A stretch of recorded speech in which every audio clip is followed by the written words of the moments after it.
Okay, so we're diving deep into the world of orchids. My first attempt, well, let's just say it was a total disaster. I basically, yeah, pretty much drowned the poor thing. But you know what? This time I am armed with like all of these incredible sources, expert guides, YouTube channels. I even found these like hardcore orchid grower forums. Oh, wow. This time, it's I personal. love that energy.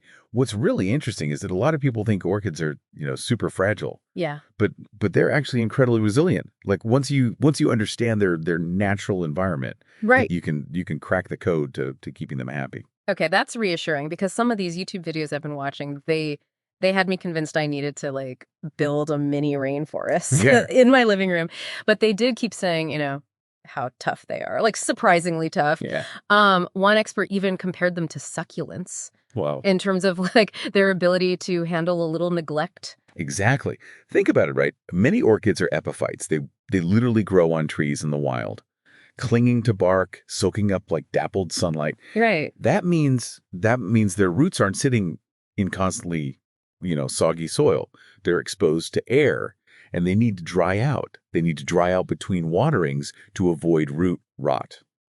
So that's why overwatering is like the kiss of death. Okay, that makes a lot more sense. Now I'm seeing a lot of information about, different orchid varieties. The moth orchid, the cattleya, and then the oncidium. Right. Those seem to be like the rock stars, the popular ones for beginners. Are those the ones that you would recommend starting with? Absolutely. I think those are great choices. They're relatively low maintenance and they've adapted well to indoor life, Okay, which makes them more forgiving for those of us who don't have a greenhouse. that's good to know. So we've tackled the toughness myth Mm. and the best beginner orchids. Now let's talk about light.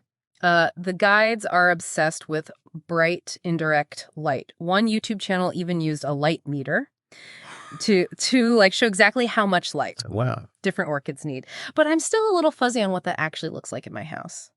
I I get it. It can be confusing. Think back to those epiphytes clinging to the trees, Yeah. right? They're not basking. They're not in the full midday sun. They're Yeah. getting filtered light through through the leaves. So in your home, that means a spot near a window, Okay. but maybe filtered through a sheer curtain Okay. or with some distance from the direct rays. East-facing windows are often ideal for that. Okay. That visual really helps. It's like creating a little slice of the rainforest canopy Yeah, in my living room. exactly. But one expert mentioned that insufficient light will prevent blooms, Absolutely. and I'm all about those flowers. Yes.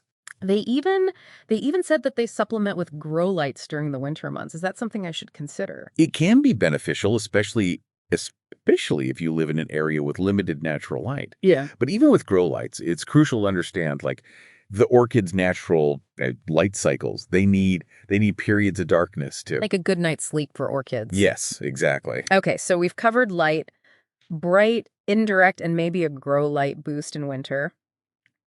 Now on to the scary part, watering. I'm already traumatized Oh no. from my orchid drowning incident. Oh, The guides they're all about letting orchids dry out right. between waterings. One even had this catchy phrase, orchids need a kiss, not a drowning. I love that. Yeah, Yeah. it's so true. Overwatering it's the number one killer of orchids, especially those adapted to that epiphytic life. Yeah. Their roots need to breathe. A good rule of thumb is to check the potting mix. Okay. If it's still moist, wait. Okay. If it's dry to the touch, it's probably time for a drink. Got it. Dry roots. Yeah. Happy orchids. Yes. But one YouTube channel, they mentioned flushing the orchids once a month to remove mineral buildup. They basically soak the pot Oh, okay. for a few minutes to wash away excess salts. Okay. Yeah. It seems like a pro tip, but is it really necessary? It can be helpful, especially if you're using hard water Right. or if you're fertilizing regularly. Think about it. Those epiphytes in the wild, right? They get a constant flow of rainwater washing over their roots, right? Yeah. Flushing replicates that and prevents salts from, accumulating and harming the roots. So it's like giving them a mini rainforest shower. Exactly. I'm starting to see how understanding their natural habitat is the key to success. Yeah, absolutely. Speaking of giving them a boost, what about fertilizer? Oh, yeah. Several sources recommended feeding orchids, especially during their active growing season. Hmm. But they were all over the map on the type of fertilizer, liquid, slow release. I even saw some DIY recipes with like banana peel. Oh, my hell! Don't worry, don't worry. It's Yeah. not as complicated as it seems. Again, think back to those epiphytes, right? Yeah. They get a constant diluted flow of nutrients from like decaying organic matter in their natural environment. Okay. So the key is to mimic that. So basically, avoid the banana peel concoctions Yeah, I would say so, yeah. and stick to something more controlled. Yeah, yeah. I think a balanced diluted fertilizer, whether liquid or slow release, will do the trick. Now, here's where it gets really interesting. Okay. The sources were divided. They were divided on repotting frequency. Oh, okay. Some said to repot every year, while others advocated for leaving them alone, like as long as possible. Mhm. So what gives? All right. My brain is officially exploding with orchid knowledge. We've covered so much ground, their resilient nature, the light sweet spot, the watering kiss, flushing for a rainforest cleanse, and the fertilizer dilemma. Wow. I'm starting to feel like a pro. You're well on your way. And what's exciting is that, we've only just scratched the surface. There's Oh. so much more to explore. Yeah. From reblooming secrets Right. to those captivating, those fragrant orchids. Oh, yeah. Those fragrant ones definitely caught my attention, especially that coconut pie orchid. Oh, yes. But before we get lost in a world of intoxicating scents, let's tackle this repotting mystery. Yeah. I'm intrigued by the idea of leaving orchids in their pots for years. Yeah. It seems so counterintuitive. It does, right. But there's a fascinating logic behind it. Remember how we talked about orchids being slightly root bound? Yeah, it seemed like some experts actually preferred it. Yeah. They even compared it to fig trees, saying that restricting their roots encourages fruit production. But I still don't quite understand the why behind it. Think about it this way, right? Yeah. In nature, orchids often grow in these confined spaces. Right. Like clinging to trees or nestled in rock crevices. Okay. Their roots aren't sprawling out freely. A slightly cramped pot mimics that natural constraint. Right.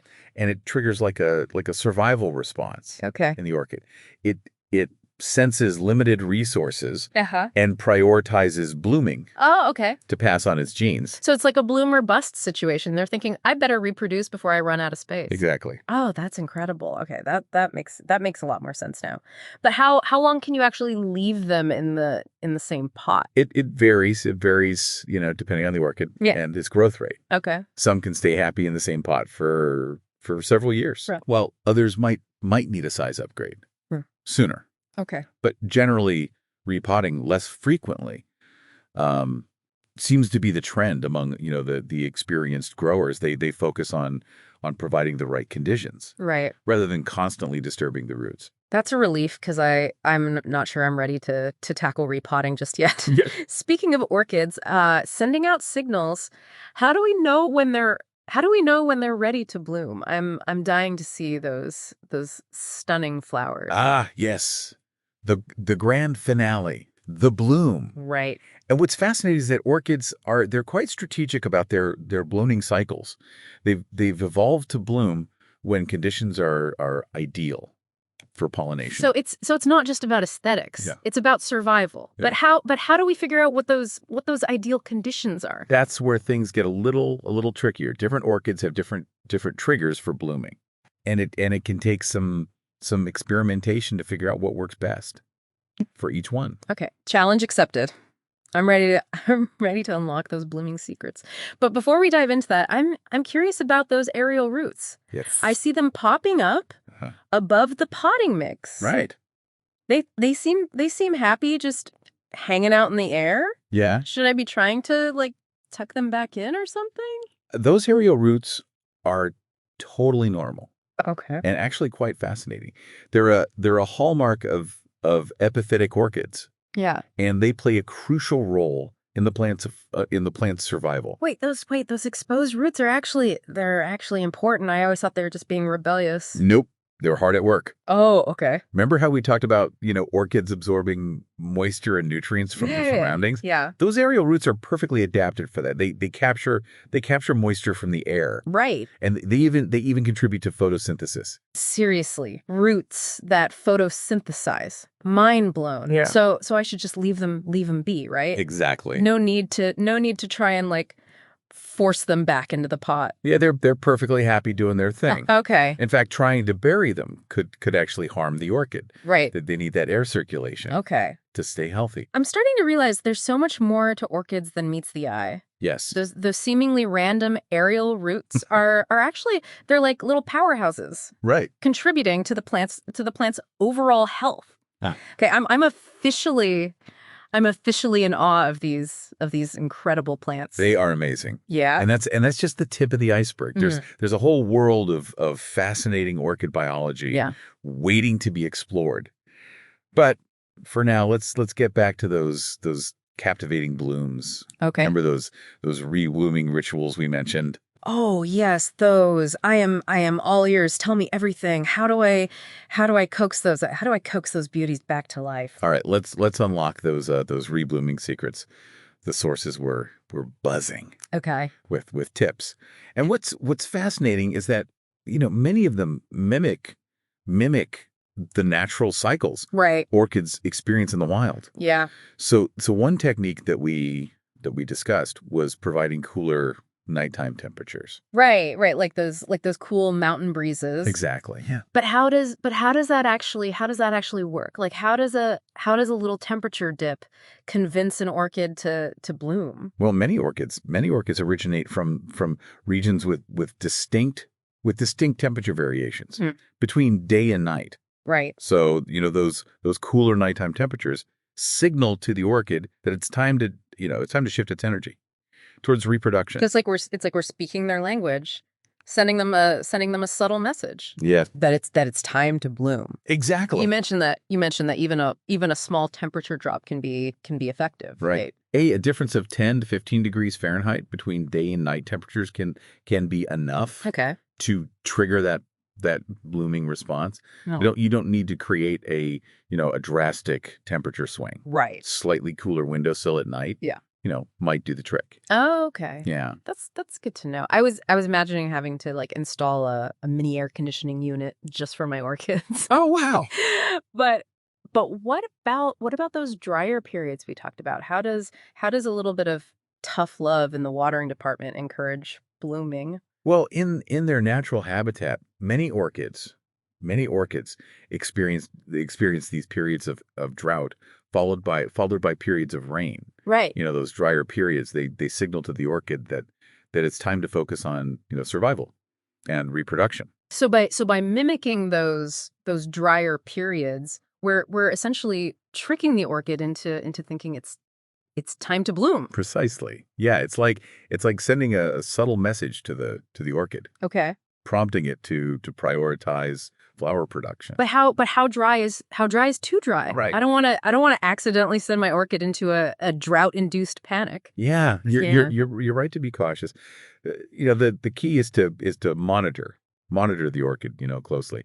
The sources suggested letting the potting mix dry out completely between waterings for a few weeks. So one expert said it's like giving the orchid a timeout.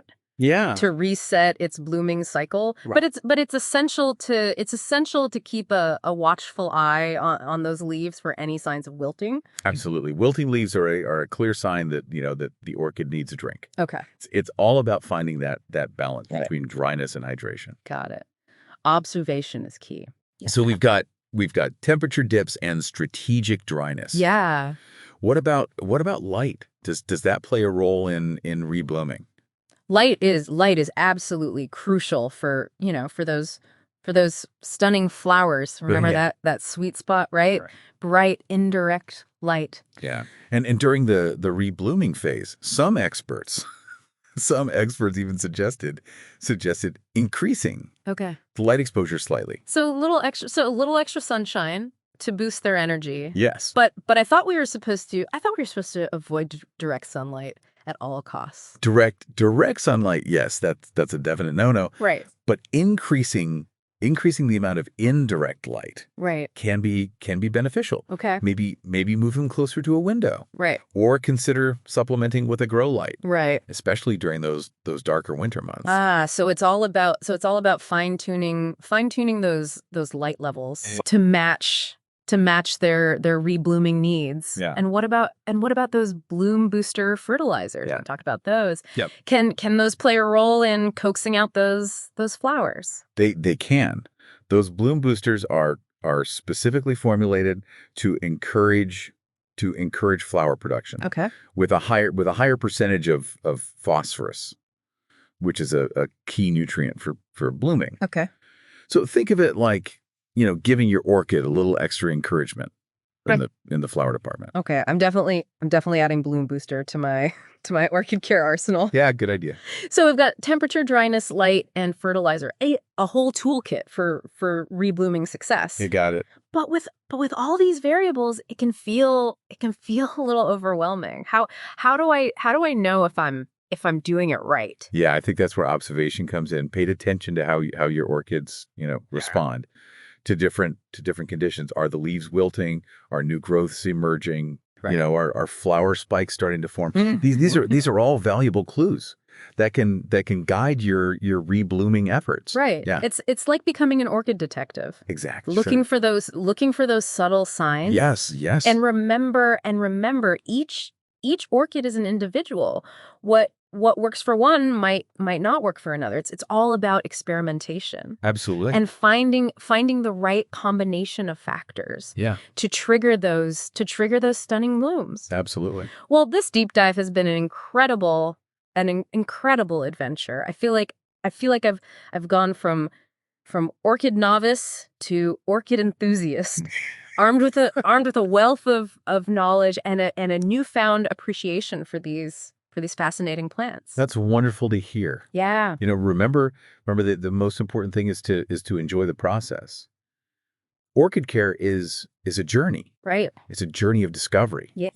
A constant learning experience that brings beauty and joy into our lives. Yeah. Well said. And who knows? Maybe one day I'll even be brave enough to try mounting an orchid. I hope. And until then, happy growing. Happy growing. All right. Let's unlock some of those reblooming secrets. The sources were buzzing with all kinds of tips and tricks. And what's really fascinating is that a lot of them, they actually mimic the natural cycles orchids experience in the wild. Right. It's like we're speaking their language. Exactly. By recreating those environmental cues. Yes, exactly. So one technique that we discussed was providing cooler nighttime temperatures.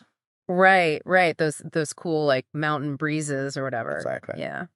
But how does that actually work? Like how does a little temperature dip, convince an orchid to bloom? Well, a lot of orchids they originate from regions with pretty distinct temperature variations between day and night. So those cooler nighttime temperatures, they kind of signal to the orchid that it's time to shift its energy towards reproduction. Oh, okay. So it's like we're speaking their language, Right. sending them a subtle message that it's time to bloom.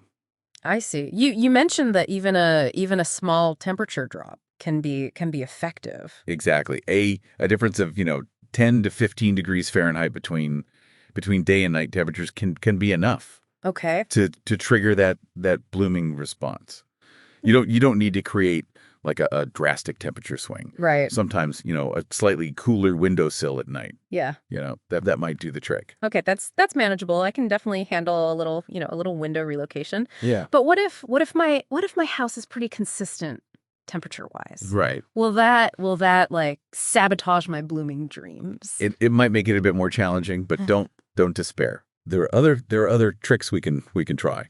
Remember those drier periods we talked about? Yeah. Turns out a little tough love in the watering department can also encourage blooms. Interesting. So it's like we're tricking them into thinking a dry season is approaching. Yes, exactly. And they need to bloom to ensure their survival. Yeah. It's kind of like a botanical boot camp. Exactly. One expert even called it like giving the orchid a timeout, to reset its blooming cycle. And they suggested letting the potting mix dry out like completely between waterings for a couple of weeks. Okay, I'm seeing a pattern here. Orchids are tougher than they look. They are. They are. But how do we know if we're pushing them too far? Yeah. With the dryness. Oh, I well. don't want to accidentally dehydrate them. Yeah, that's a good point. Yeah. It's all about finding that balance. The key is to watch the leaves Right. for signs of wilting. Uh-huh. If they start to droop a bit, that's a pretty clear sign that that the orchid needs a drink. Got it.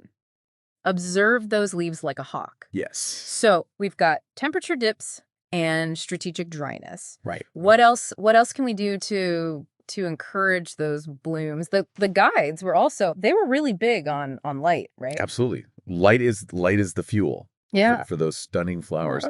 Remember that sweet spot we talked about, bright indirect light. Yeah. And some experts even suggested increasing the light exposure slightly during the reblooming phase. So a little extra sunshine to boost their energy. Yes. But I thought we were supposed to avoid direct sunlight at all costs.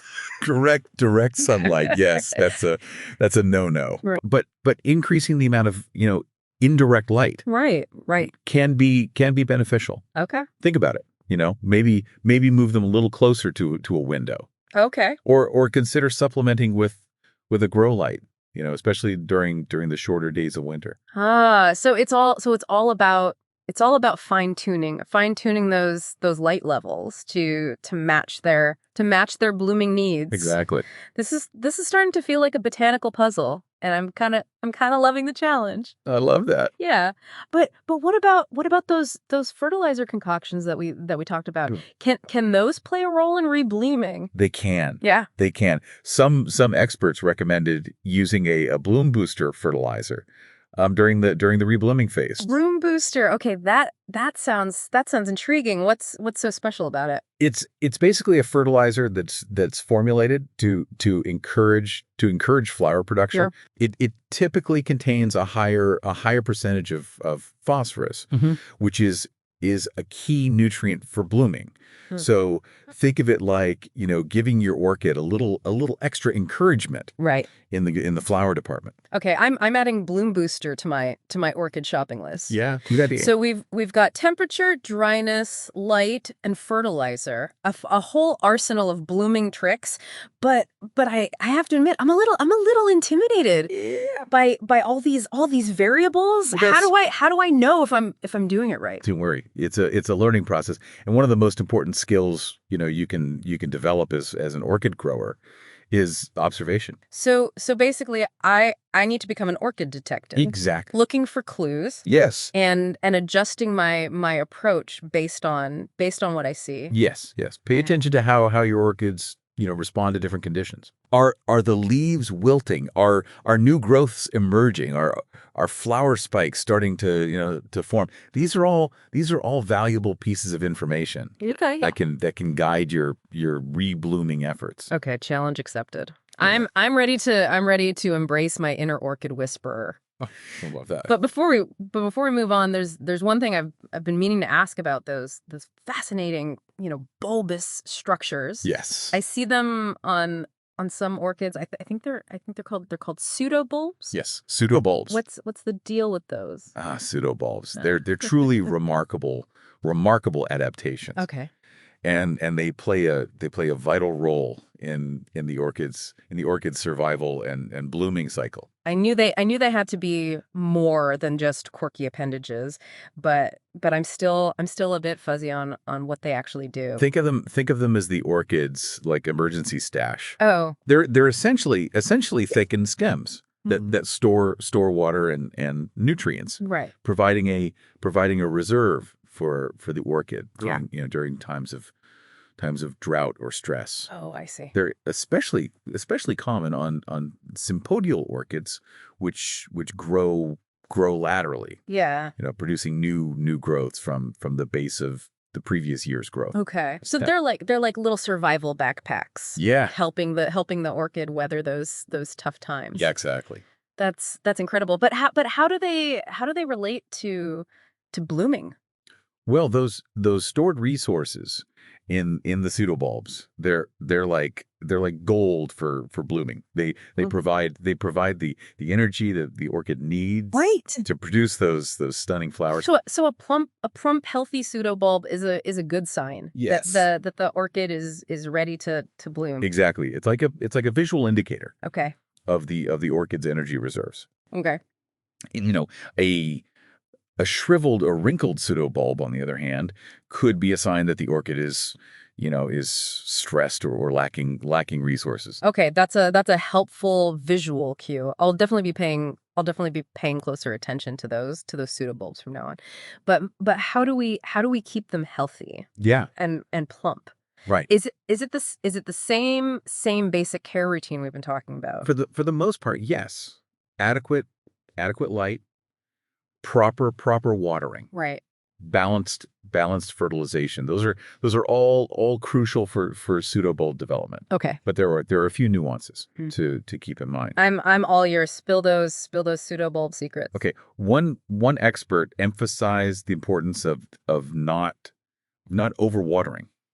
Overwatering orchids with pseudobulbs. Okay. Remember, they're already storing water. Right. So too much moisture can lead to rot. So it's even more important to let those roots dry out.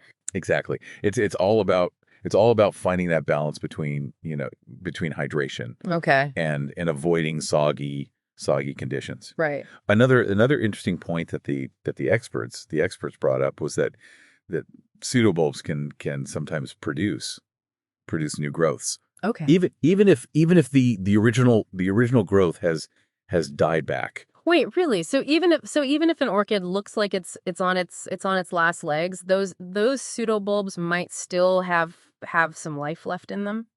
That's right. They're incredibly resilient. They're incredibly resilient structures. Yeah. They can remain dormant for a while, and then with the right conditions, they can sprout new growth. Wow, that gives me hope for some of my struggling orchids. Yeah. But what about the pseudobulbs that have already bloomed? Right. Can we coax those into blooming again? Unfortunately, no. Each pseudobulb it typically blooms only once. Okay. So once it has flowered, it'll eventually shrivel and die back. So those older pseudobulbs are essentially spent. In terms of blooming, yes. Yeah. But they still play a role in supporting new growth. They provide energy and resources Mm-hmm. for the development of new pseudobulbs, Right.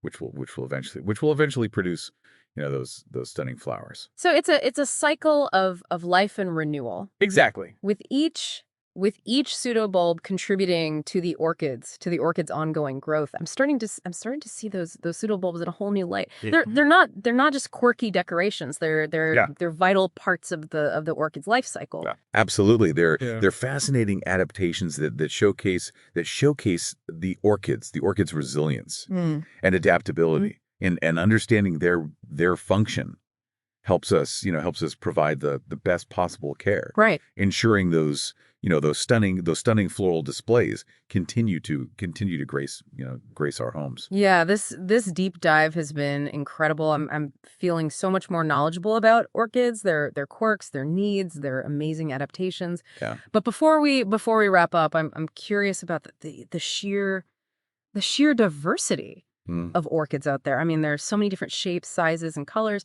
How did this incredible variety come to be? That's a great question, and it leads us into the fascinating world of orchid genetics Okay. and evolution. Right. The sources hinted at this long history of orchid hybridization, Mhm. where humans have actually been like playing matchmaker with these plants for centuries. Orchid matchmaking. Yeah. Okay, that sounds intriguing. So basically we're talking about like cross-pollinating different orchid species Yes. to create like new and exciting varieties. Exactly. It's like botanical artistry blending Nice. blending the beauty of nature with human ingenuity. Okay. But it's not as simple as just, swapping pollen Right.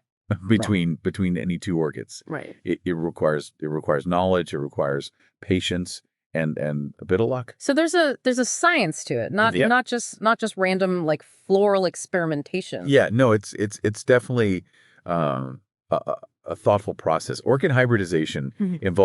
involves carefully, selecting parent plants Right. based on their genetic compatibility Okay. and desired Yeah. traits. It's a process that's been refined over generations, resulting in the stunning array of orchid hybrids we see today. I had no idea it was such a complex process. Yeah. But it's amazing to think that those gorgeous orchids in my local nursery, they're often the result of this human intervention. It's like we're shaping their evolution, In a way. creating new lineages. Yes. With unique beauty and characteristics. That's one way to look at it. And Yeah. it is fascinating to to think about how human intervention has kind of intertwined with natural processes to create this incredible diversity.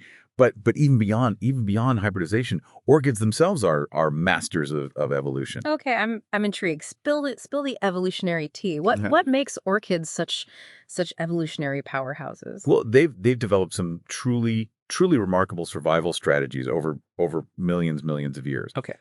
Adapting to a wide range of habitats and outsmarting their pollinators. Okay. With some clever tricks. Wait, orchids can trick their pollinators. Yes, they can. How do they pull that off? Some orchids have evolved to mimic the appearance or the scent of female insects, Oh, okay. luring unsuspecting males in with the promise of mating. So the male insect it tries to like mate with the orchid flower. Yes. Thinking it's a female. That's hilarious. Yeah. And I bet the orchid gets pollinated in the process. Exactly. It's a win-win for the orchid, ensuring its continued survival through this this ingenious deception. Wow. And it's not just about mimicking mates. Some orchids even mimic food sources. Seriously, like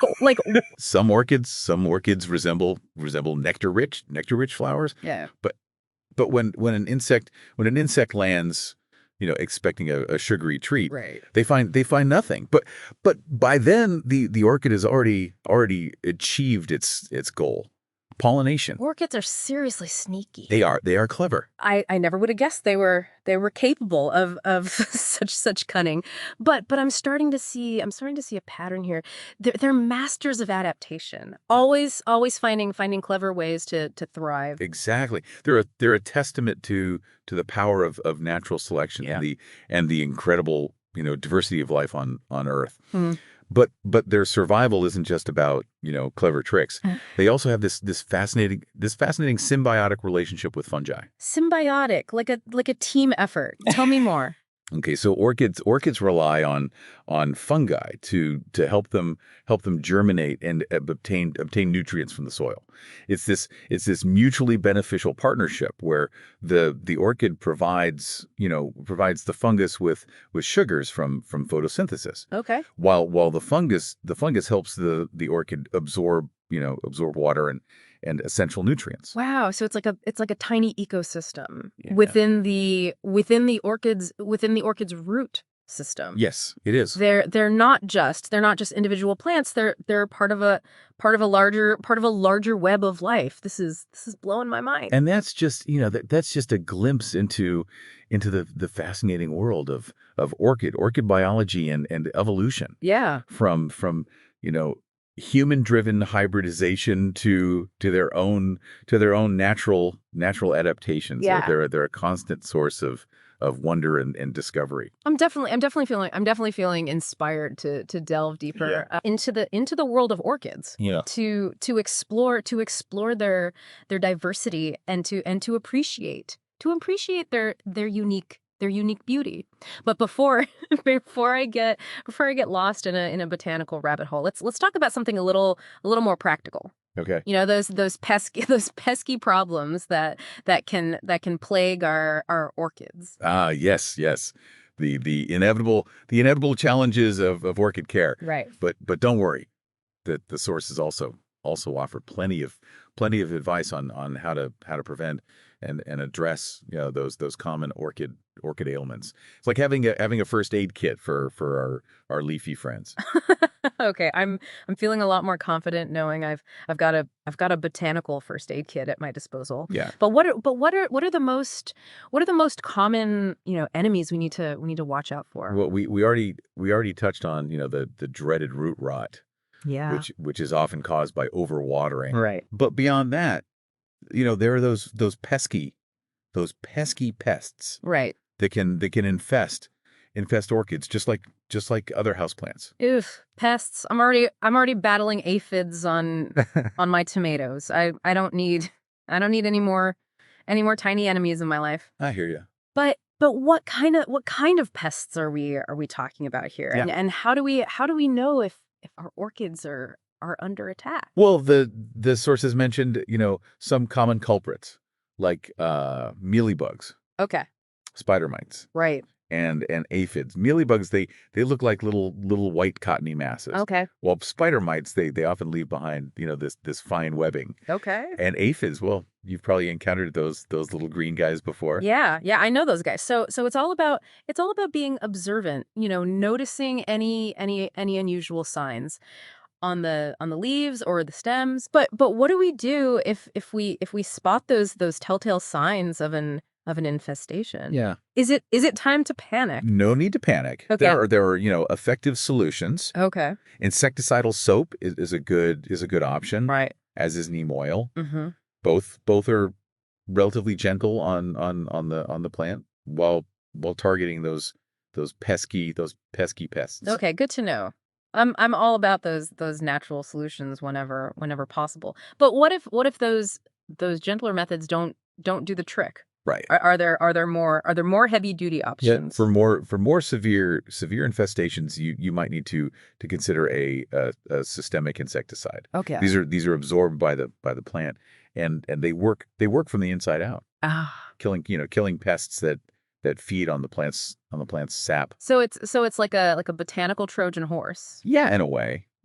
But I imagine those systemic insecticides should be used with caution, right? Absolutely. Always follow the instructions carefully and consider using them, as a last resort. Right. Prevention is always, the best approach. And that starts with, providing your orchids with the right conditions to thrive. Right. A healthy orchid is a more resilient orchid. Exactly. So we've got root rot, pests, and what else? Wow. The sources also mentioned environmental issues like sunburn, Right. and temperature stress. Right? Exactly. We talked about the importance of providing, bright indirect light, but too much direct sunlight can scorch those delicate leaves. Yeah. One expert said that sunburned leaves they often develop brown or black spots. Yes. Kind of like a botanical sunburn. Yeah, it is. So if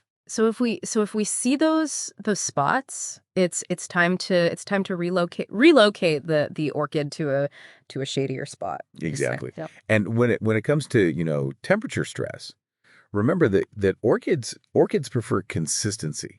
Right.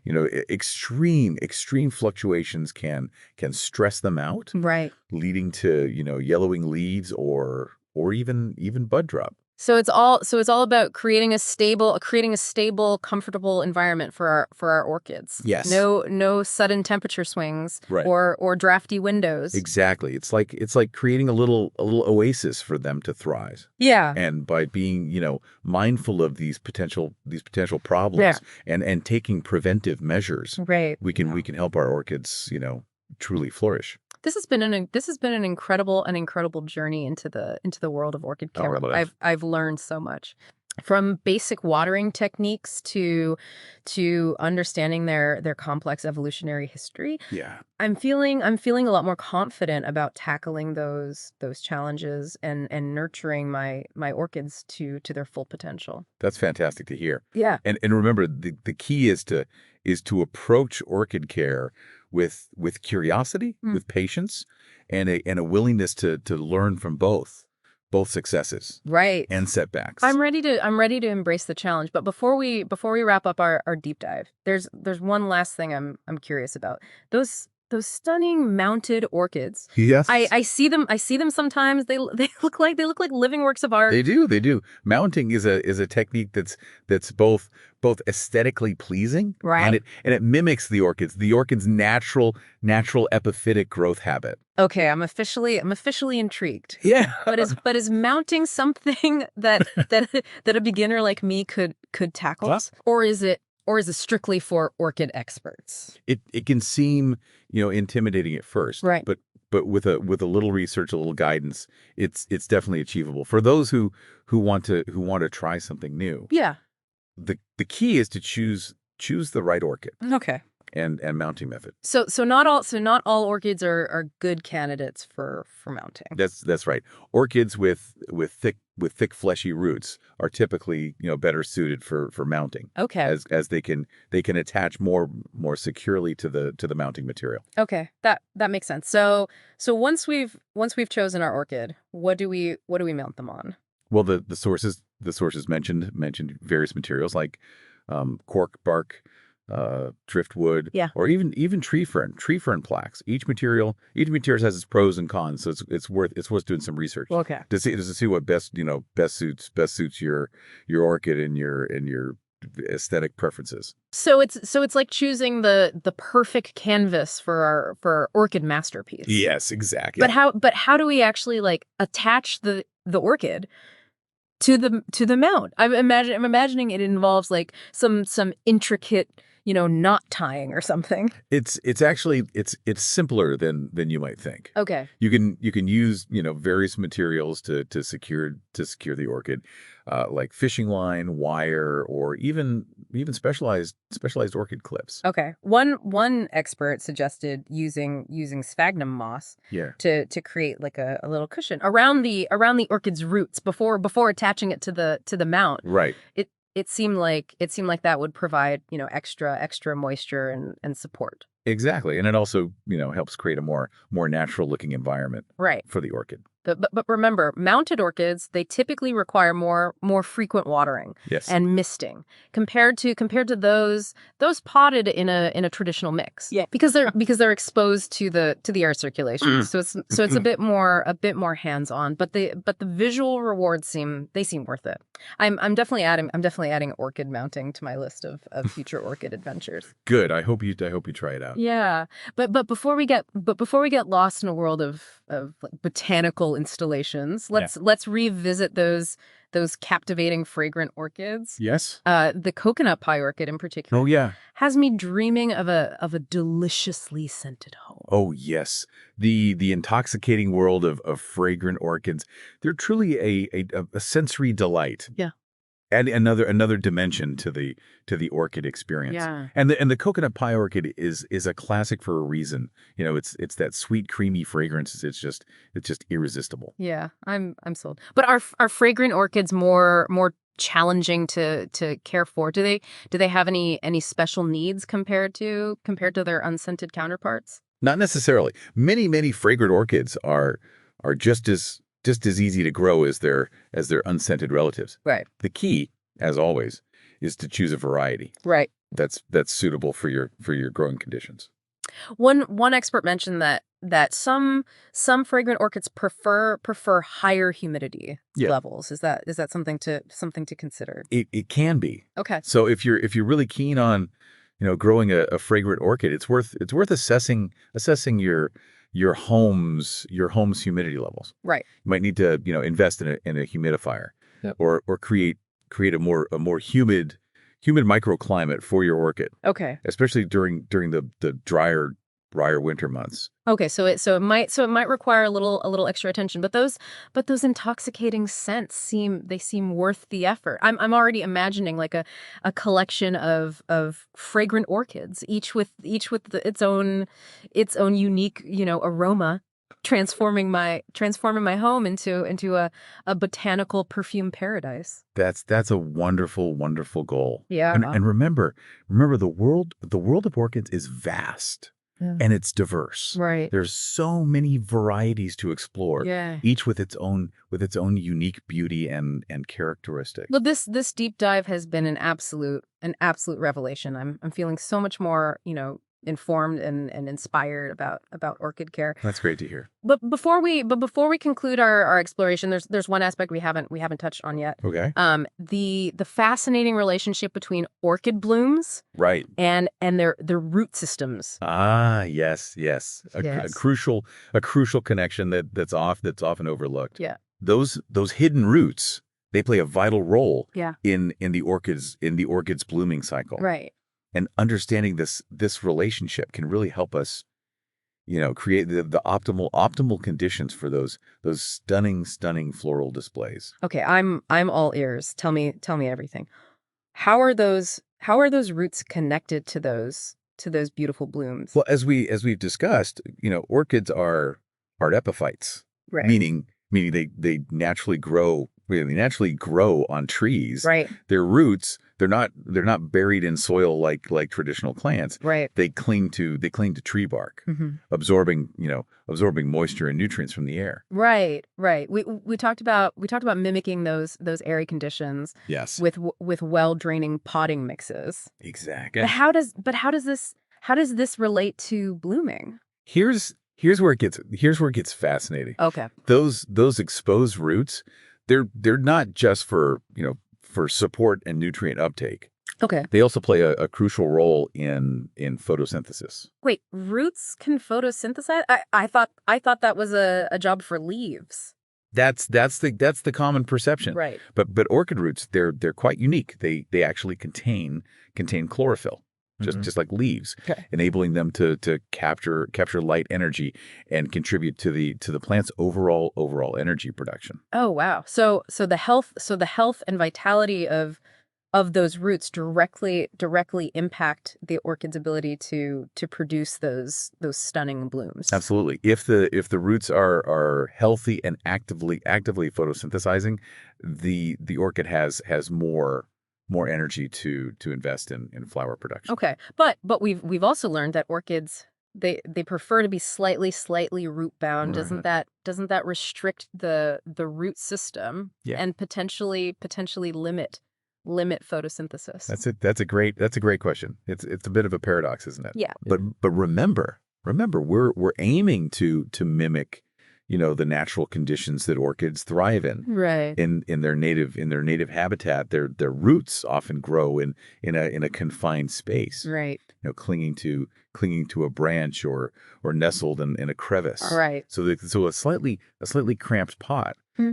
it replicates those natural constraints. So a slightly root bound orchid often blooms more readily because it's focused on reproduction, Exactly. ensuring its survival Yes. in those limited conditions. Exactly. It's like a survival mechanism. Yeah. Where the orchid senses its limited resources. Right. And prioritizes blooming to pass on its genes. It's fascinating how these plants have evolved to thrive in such unique environment. They are amazing. This root to bloom connection is truly remarkable. It highlights the importance of understanding the whole plant, not just those showy flowers. Absolutely. Those often hidden roots, they're the unsung heroes of the orchid world. Yeah. They're the foundation for those stunning floral displays, and their health and vitality are crucial. Yeah. For reblooming success. So how can we ensure that those roots are, in tip-top shape Yeah. to support blooming? Well, we've already covered many of the key factors, right? Yeah. Providing bright indirect light Right. using a well draining potting mix, Right. watering appropriately, Right. and fertilizing during the growing season. Right. Those basic care practices, they lay the groundwork for healthy root development. Exactly. Okay. But there are a few additional tips we can glean from the sources. One expert mentioned the importance of air circulation Okay. around the roots. Right. Right. We want to mimic those airy conditions they experience in nature. Exactly. Yeah. Using a pot with drainage holes Right. is essential, and you can even elevate the pot slightly Okay. to improve airflow. Right. One of the YouTube videos suggested using a humidity tray filled with pebbles Okay. to elevate the pot and create a more humid microclimate. That's a great idea. It addresses both, air circulation and humidity, which are, two crucial factors for root health. Another expert mentioned the importance of using a potting mix that doesn't decompose too quickly. Right. Right. That's crucial. As the potting mix, breaks down, Right. it can become compacted, reducing airflow, Right. and potentially leading to root rot. So choosing a durable potting mix is key. Absolutely. What about those aerial roots? We see those growing above the potting mix. Yep. Should we be doing anything with those? Those aerial roots are a natural part of the orchid's growth habit. Okay. They're simply roots that are exposed to the air, Okay. and they contribute to photosynthesis. Okay. Just like the roots below the potting mix. Okay. So no need to try to like bury them Yeah. or tuck them back into the pot. Exactly. Just let them be. They're Yeah. they're doing their job. And I'm starting to see those aerial roots in a whole new light. Yeah. They're not just quirky appendages. They're essential. They're essential contributors to the orchid's overall health Absolutely. and blooming potential. Exactly. And appreciating those often overlooked details Mm. is part of what makes orchid care so fascinating. This root to bloom connection has definitely added another layer of understanding to my orchid care knowledge. Right. I'm feeling even more equipped to help my orchids, thrive and hopefully reward me with those stunning floral displays. That's wonderful to hear. Remember patience Yes. and observation. Those are key. Pay attention to your orchids. Experiment with different techniques and enjoy the journey of discovery. Well said. And with the knowledge that we've gained from these sources, we're well on our way to becoming orchid whisperers. Indeed. Yeah. Now let's transition from the intricacies of orchid roots Okay. to a slightly different but equally fascinating aspect of orchid care. Okay. The art of stimulating reblooming. Ah, yes. We touched on this earlier, but let's delve a little deeper into those, specific techniques Yes. that can encourage our orchids to, grace us with those stunning flowers again. Okay. So remember how we talked about mimicking those natural cycles orchids experience in the wild? Right. That's really key to triggering reblooming. Yeah. And one technique that we discussed was providing cooler nighttime temperatures. Right. Like those cool mountain breezes or whatever. Exactly. Yeah. Yeah. But how does that actually work? Like how does a little temperature dip, convince an orchid to bloom? Well, many orchids originate from regions with pretty distinct temperature variations between day and night. Right. So those cooler nighttime temperatures, they sort of signal to the orchid that it's time to shift its energy towards reproduction. So it's like we're speaking their language, sending them a subtle message that it's time to bloom. Exactly. You mentioned that even a small temperature drop can be effective. Yes, it can. Yeah. A difference of 10 to 15 degrees Fahrenheit between day and night temperatures can be enough Okay. to trigger that blooming response. You don't have to create a drastic temperature swing. Sometimes just a slightly cooler windowsill at night, Yeah. that might do the trick. Right. Right. That makes sense. Yeah. And what about those? What about those drier periods that we talked about? How does a little bit of, tough love in the watering department encourage blooming? Well, in their natural habitat, many orchids experience these periods of drought, followed by periods of rain. And those drier periods, they signal to the orchid that it's time to focus on, survival and reproduction. So by mimicking those drier periods, we're essentially like tricking the orchid into thinking it's time to bloom. Precisely. Yeah, Yeah. it's like sending a subtle message to the orchid, Right. prompting it to prioritize flower production. But how dry is too dry? I don't want to accidentally send my orchid into a drought induced panic.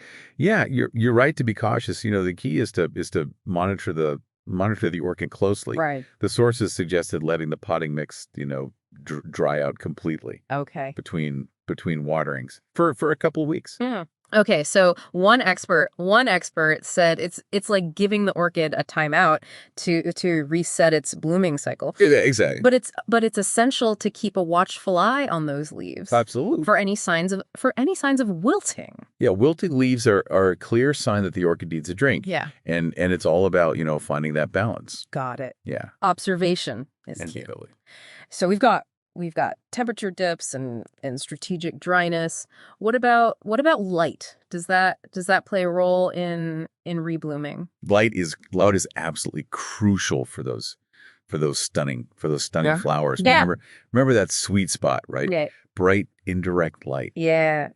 And during the reblooming phase, some experts even suggested increasing the light exposure slightly. So a little extra sunshine to Right. boost their energy. Exactly. But I thought we were supposed to avoid direct sunlight at all costs. Direct sunlight. Yes.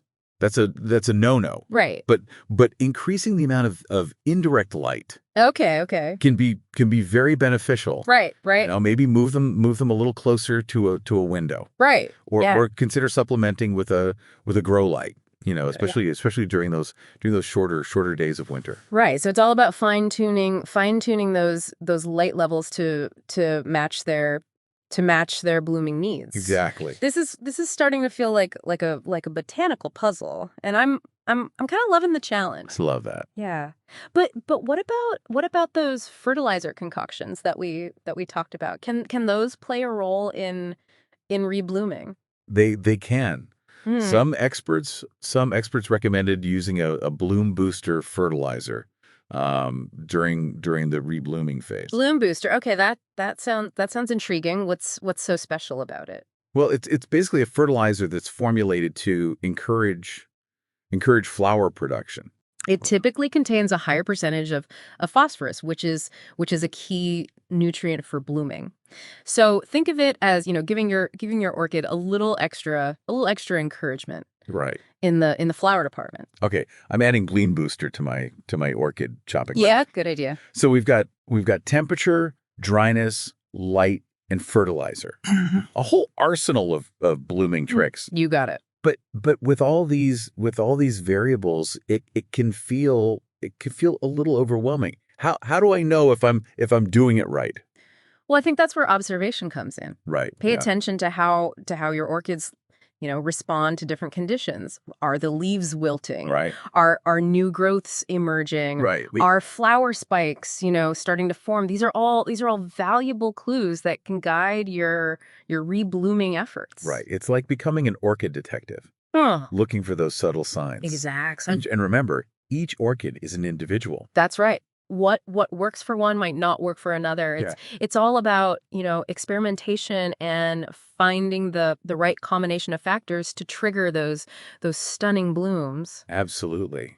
Embrace the journey. Yeah. Be patient and don't be afraid to adjust your approach based on what what you observe. Awesome. Well, on that note, I think we've reached the end of our deep dive. Yeah. This has been incredible. I feel like I've leveled up my orchid game Oh, significantly. we're glad to hear that. So to all our listeners out there, go forth and grow those orchids, and who knows, maybe one day we'll all have those thriving, fragrant, mounted orchid wonderlands in our homes. I hope so. Until next time, happy growing, everyone. Happy growing.